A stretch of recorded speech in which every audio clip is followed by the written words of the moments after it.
imagine going to a war ready to die with a honor, and then the enemy king looks at you and says, "Marry me." Today we are going to talk about the Hime Kishi wa Barbaric no Yome, one of the most unexpected wholesome fantasy romance anime I have ever watched recently. And honestly, this anime surprised me way more than I expected. So welcome back to the Anime PTB, the channel where we sacrifice our sleep schedule so you know what anime is actually worth watching. Now, when I first saw the title Hime Kishi wa Barbaric no Yome, I thought this was going to be one of those random fantasy anime where the entire plot disappears after episode 2. You know the type, big scary barbarian, cute anime girl, awakened romance and random fan services, roll credits. But surprisingly, the anime actually has the heart. So, the story follows a princess knight, proud, disciplined, strong and fully prepared to die honorable in battle. But after losing the war and getting captured by the barbarian tribe, something unexpected happens. The barbarian king doesn't execute her. Instead, he asks her to become his wife. Anime thinks. And from there, the anime slowly becomes the mixture of romance, culture clash, politics, awakened emotional moments and giant barbarian people who looks like they can bench press entire castle. Now the biggest strength of this anime is definitely the relationship between the princess knight and the barbarian king, because at the first they completely misunderstood each other. The princess thinks barbarians are brutal monsters. The barbarians think the kingdom people are arrogant and weak, and honestly both sides kind of have a point.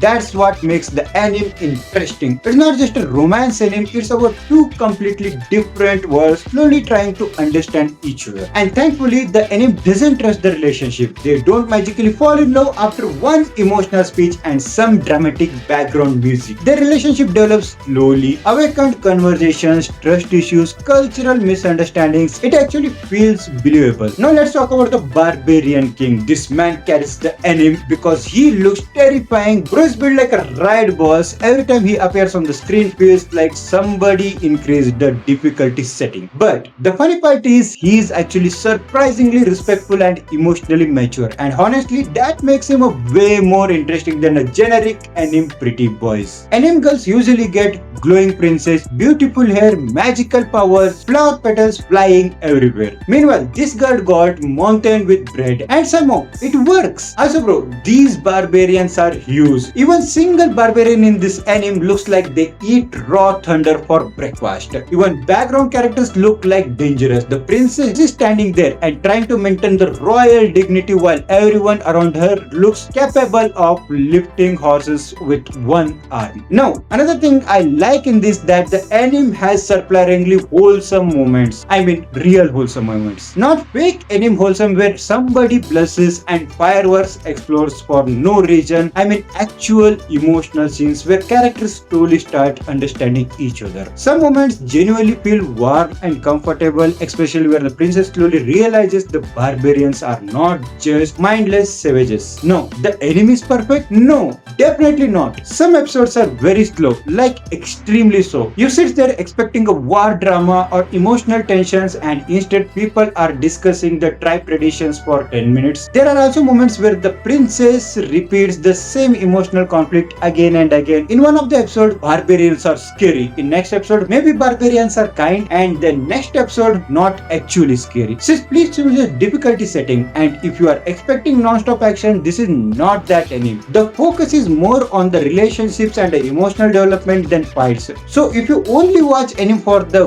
giant battles and crazy power systems, this might feel too calm for you. But honestly, that slower emotional focus is also what makes the anime different. And nowadays, different is good because there are already 900 animes where the main character screams and unlocks the new form in every third episode. This anime instead focuses on the emotional tension and character interactions. The animation itself is decent, not mind-blowing, not movie quality, but good enough to support the emotional scenes. And the soundtracks also helps a lot, especially during the quieter moments between characters. Now, this anime reminds me a little bit of fantasy romance animes seems like spice and wolf mixture with a barbarian world building. Not as deep as a spice and wolf, not as dark as Vinland Saga, but it has its own unique charm in it. And honestly, I think many people will either really love this anime or get bored very quickly, because this anime depends heavily on your taste. If you enjoy slow romance, fantasy worlds, cultural clash stories, and the mature emotional development, you will probably enjoy it. But if you only want non-stop action and explosions, you might struggle with the pacing. Now let's do the anime PTB ratings. The story is 8 out of 10 and the romance is 8.5 out of 10, and the character development, you can say that 8 out of 10. And talking about the action, it is 6.5 out of 10, and world building is 8 out of 10.